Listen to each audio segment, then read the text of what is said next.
11 مارچ 2025 کو سیٹلائٹ تصاویر نے روس کے ایک اہم نیول بیس زاپادنایا لٹسا پر روسی آبدوزوں کی ایک بڑی تعداد کو دکھایا ہے۔ یہ بیس ناروے کے سرحد کے قریب واقع ہے اور روس کی آبدوزی سرگرمیوں کا ایک اہم مرکز سمجھا جاتا ہے۔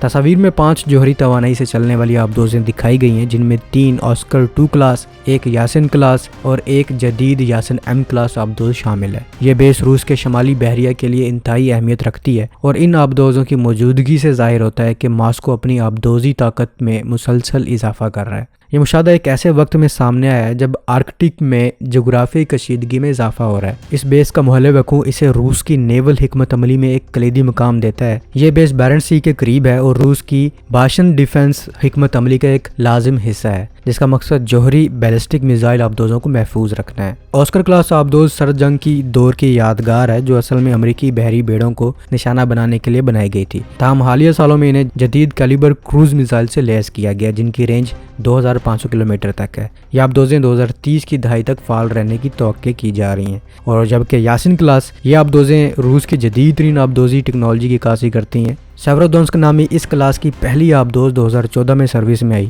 یہ آبدوز خاموشی سے دشمن کے پانی میں گھسنے کی صلاحیت رکھتی ہے اور کیلیبر اور اونکس اور ممکنہ طور پر زرکون ہائپرسونک میزائل لے جانے کی صلاحیت رکھتی ہے۔ زرکون میزائل کی رفتار ماک 8 سے زیادہ ہے اور رینج 1000 کلومیٹر تک ہو سکتی ہے۔ جبکہ یاسین ایم کلاس آبدوز کی بات کی جائے تو یہ آبدوز یاسین کلاس کا ہی جدید ترین ورژن ہے، جس میں بہتر سٹیلتھ، جدید الیکٹرانکس اور کم عملہ درکار ہوتا ہے۔ اس بیس پر ان آبدوزوں کی موجودگی سے ظاہر ہوتا ہے کہ روس آنے والے مہینوں میں اپنی سمندری سرگرمیاں بڑھانے کی تیاری کر رہا ہے۔ موسم بہار کی آمد کے ساتھ ہی جب آرکٹک میں برف پگھلنے لگتی ہے تو روس کی بحریہ زیادہ متحرک ہو جاتی ہے۔ روس کے یہ بحری سرگرمیاں نیٹو کے لیے ایک چیلنج بن سکتی ہیں۔ زاپادنایا لٹسا ناروے کی سرحد سے صرف 60 کلومیٹر کے فاصلے پر ہے اور روسی آبدوزیں یہاں سے نکل کر نیٹو کے بحری راستوں کو متاثر کر سکتی ہیں۔ یاسین ایم کلاس کی آبدوزیں خاص طور پر نیٹو کے لیے باعث تشویش ہیں، کیونکہ یہ طویل فاصلے تک کارروائیاں انجام دینے کی صلاحیت رکھتی ہیں۔ روسی دفاعی ماہرین کے مطابق یہ آبدوزیں روایتی اور جدید ہتھیاروں کا امتزاج ہیں۔ آسکر 2 آبدوزوں کی اپ گریڈیشن